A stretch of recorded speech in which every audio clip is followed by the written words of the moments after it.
Hey there, Internet. I'm Annie. I'm Kit. And I'm Mac. And this is the Gem Jam, where we do an episode-by-episode recap of the 1980s cartoon Gem and the Holograms, because both it and the comic are truly just awfully outrageous. The most outrageous. In fact, I think this is ultimate outrageous, because this is issue 26 of Gem and the Holograms. This is the end of Gem as we know it, though the comic book will be continuing in another format, starting with the Gem Infinite crossover event, and then we'll see how it goes from there. This is it, you guys. This is the episode. And the cover with like the whole taking a bow at the end thing. Of course it's a Bartel cover. You have to go out in a Bartel cover. What greatly amuses me is that Aja is wearing those tights that are color blocked so that it looks like they're stockings with garters. I also like that she's just wearing a Letterman jacket with Aja on the back. I still love, if only in the Bartel covers, Rhea going for an orange look, even though she's more yellow in the rest of the series. So yeah, this is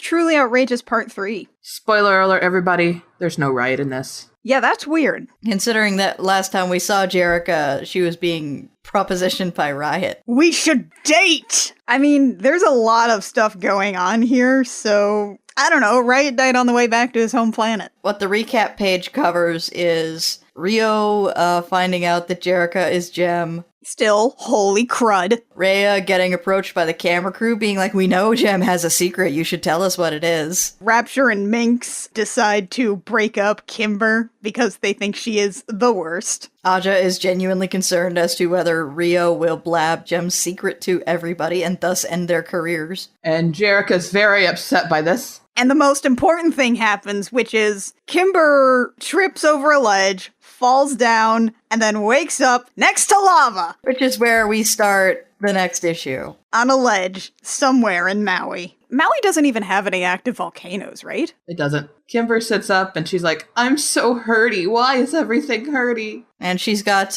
dance legs for today, made of twigs and tissue paper. And then she looks down and says, am I hallucinating, or is that lava? Well, we get an answer to that question later in the issue. We snap back to the holograms in their house, which involves Aja saying she's going to call somebody, and Stormer kind of flips by going, who cares about your dumb charity show right now? Which I guess is implying that this person that she's going to call, Kiani, is sort of their liaison for this event that they're here for in Hawaii. Luckily, though, Craig is not only the best boyfriend, but also the best brother. He mediates immediately, although I would really, really love to see Stormer and Aja fight. I mean, Stormer definitely can't take Aja in a fight. Nobody can. But she's also driven by rage and panic. And rage and panic add at least 50% strength. And Stormer's also very cute. She has a face that would be hard to hit. I feel like we need to figure out some, like, fighting game stats for this situation. Anyway, Craig intervenes and then goes, wait, you're not calling about the concert, are you? Aja is a pragmatist. I would not put that past her. But Aja shouts, of course not. She's from here. She's gonna help us find Kimber. Kimber is my sister, remember? What I love is that Kiani picks up the phone halfway through this conversation and is exposed to some of the yelling as a result. Turns out that Kiani is going to be on her way. She's going to be coming over. Someone's like, should we try calling hospitals, police? Jerrica is already on the phone doing that. But as per the usual things in television, it has not been long enough for her to have a missing persons report. Which, Mac, you explained this to me once. There's some kind of different latency with that when it comes to missing persons reports, right? Namely, if you can show that the person is probably in danger or they did not leave of their free will, they don't hold you to that 24-hour thing anymore. Ah, okay. It could be a stalker, and in the case of a celebrity, they'd almost definitely hop to it. Jerrica says, let's go through all the possibilities, see if it can trigger any ideas, and then we cut immediately to 40 minutes later of all the ideas, and it's like, this is getting us nowhere. Thank you, Kelly, for not making us watch that entire conversation. I like that Kimber creates that many scenarios. You cannot discount anything when it comes to Kimber. One of the scenarios was probably saw a cool butterfly, saw something that reminded her of Stormer, then saw another thing that reminded her of Stormer. Put her phone down and grabbed the phone next to it on accident thinking it was hers and is now just texting random people. Has not yet noticed. Anyway, Kiani shows up. Kiani is incredibly cute. Judging by the rest of this issue, I think it's implied, since Kiani and Aja know each other so well, Kiani seems like another one of Aja's, like, super good friends' ex-girlfriends. I think so, yeah. I get the feeling they dated and parted amicably. I get that feeling as well. Of course, I just want to live in a world in which Aja leaves a string of, like, cute and incredibly capable exes that are very useful and friendly across the world. It's like Global Frequency, but with bisexuality. So half the group is leaving the house, planning to go search for Kimber. Rhea gets an idea. Because Aja says, I don't think even Kimber would try a joke like this, if only because she knows I would murder her. And Rhea's like, murder, murder, murder, jokes in poor taste, murder, jokes, poor taste, murder, jokes, German stingers. And Rhea goes, I know what this is. I know who did this. And she turns and runs towards the house next door. Rhea runs like a complete dork, and I love it. She looks like somebody who's just setting out for a jog and isn't very good at it yet. So, Rhea immediately goes over to the Stingers' house. And the Stingers are like, oh, are you trying to beg to come back now? It's not going to work. And Rhea comes in with the most dramatic, where is Kimber Benton? What have you done with her? What? How dare you? We love Kimber Bitten. We would never. Oh, sorry. I cannot.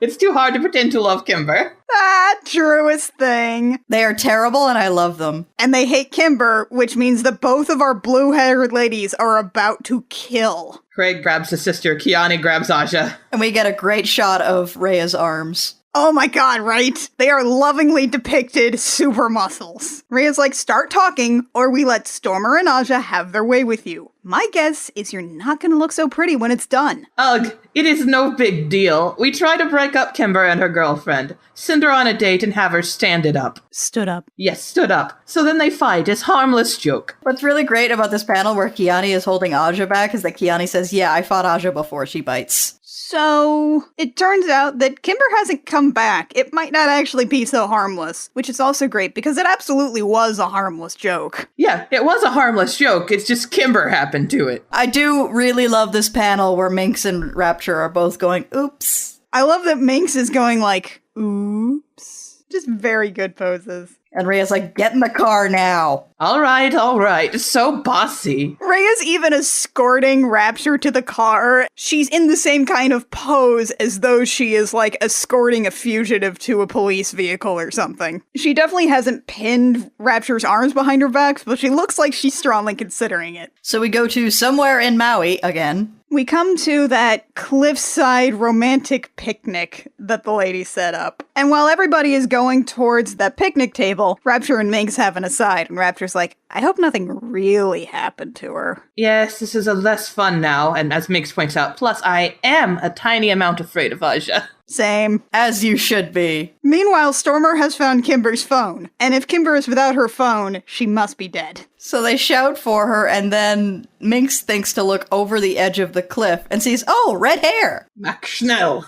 And then we have what I've seen isolated before as basically the most modern Gem in the Holograms panel, which is, does anyone have a cell signal? I love the commitment of making sure that every single person has a no speech bubble. And the fact that everybody's phones are slightly different and also appropriately color coordinated. You think Stormer has, like, a bunch of different phone cases just to match to her outfits? Yes. 100%.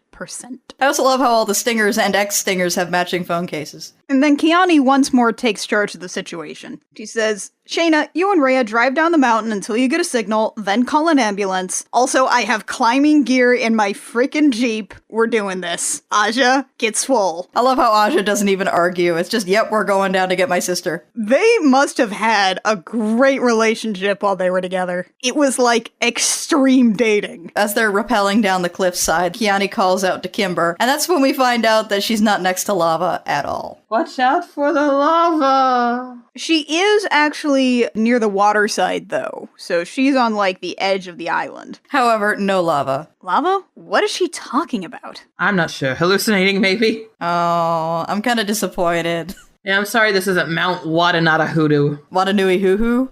Whatever it's called. If we're playing by the rules in which getting hit by lighting rigging will put you in the hospital and break your leg for quite a while, then we do also have to work by the conceit that being near lava is bad. Yeah, lava's hot, and you don't want to be anywhere near it. Anyway, Kimber's leg hurts. She's okay. She's going to be okay, Aja calls back up to everybody up top. Yeah, and that's when we see the top of the cliff and see that everyone has been watching them rappel their way down.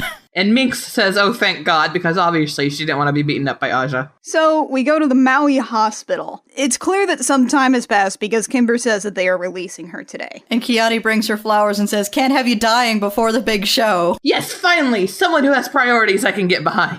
It's been a bad sprain, a minor concussion, but she really is actually pretty fine. And the nurse comes in and it's like, there are too many main characters in this room. What are you doing here? Everybody needs to leave. This is not actually how hospitals work. The nurse, basically bull rushes everybody out. She escorts everyone out except for her actual relatives, who get a couple more minutes, and then they have to leave. And Shayna wants to apologize. Kimber is like, you're not leaving the band again, when you're not allowed. No, it turns out it is actually about leaving the band, but it's about when she left the band and coming back, because, well, like we discussed in our interview with Kelly Thompson, there was originally plans for Shayna to be in Milan for much longer and to really explore that a bit more, but, well, that didn't happen, and we need to tie up some emotional loose ends, and what better place than a hospital bed? That is where most important conversations take place in soap operas. It's true. Luckily, no one has amnesia. Yet. There's still time. So, Shayna just sort of apologizes and talks about how she has been feeling a little more emotionally adrift ever since they got back, but, well, seeing Kimber in the hospital and having more sister danger, well, it's just sort of reminded her that her sisters are really important and she doesn't want to close her eyes. She doesn't want to fall asleep because she'll miss you, babe.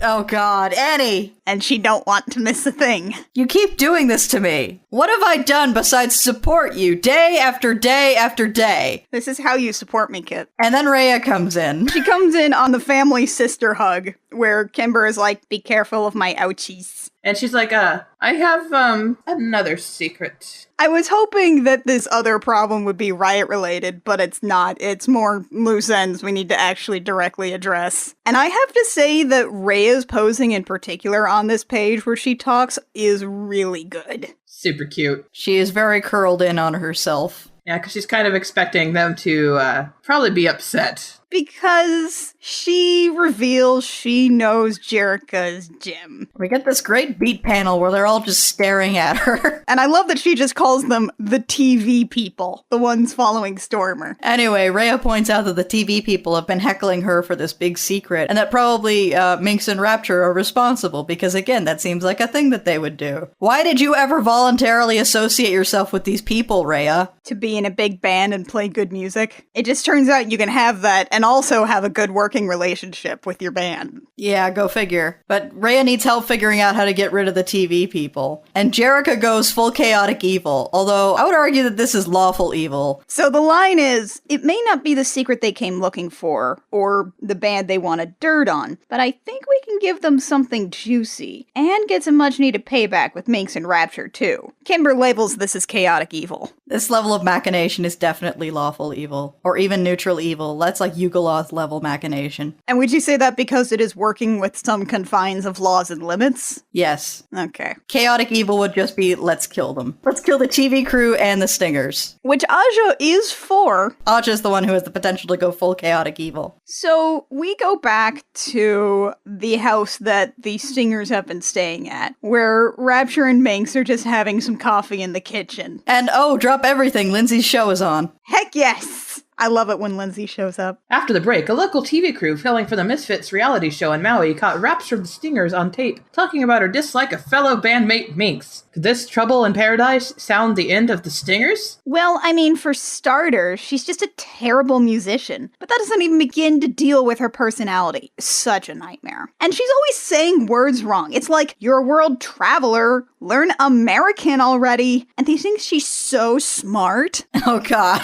Minx immediately turns on Rapture with the most amazing expression on her face. Minx, no, I would never. You know I adore you. I don't know what that is. It can't be real. Learn American. And then she chases her like the mob in Grease chased cartoon Rapture. Anybody want to translate what she's screaming? Oh, that seems to be I'll kill you dead. And now we go to the concert, because it's a JEM and the Holograms comic, therefore it has to end on a concert. There are some tropes that I enjoy every time, and one of them is silhouette, dark drumsticks counting out tick, tick, tick, tick before the song starts, and I love it every time. And I love how huge Shayna's hair is. Oh my god. Oh yeah, like everybody's hair is gigantic. We're doing holograms for everybody. It's real good. If Rhea didn't know, that would have had to be a thing, right? Because they use holograms on everybody for the performances. So they would have to come up with a lot of excuses really quick about hair extensions and costumes that she never gets to see. Rhea would have to do all of her hair and makeup herself and get all of her costumes herself. And be perplexed as to why it never matches up to the extravagance that the holograms managed to pull off. So yeah, this is our last song. It's super cute. We get these big splash pages of everybody rocking out. And then we have something very similar to the cover. Yeah, of a shot from behind, everybody arm in arm, waving for a cheering crowd. Oh god, and after the show, Ray is like, I'm so happy right now, guys. Oh my god. And JEM says, I don't know if I can let this go. Let what go? Being JEM. Being JEM and the holograms, but what if Rio... Because remember,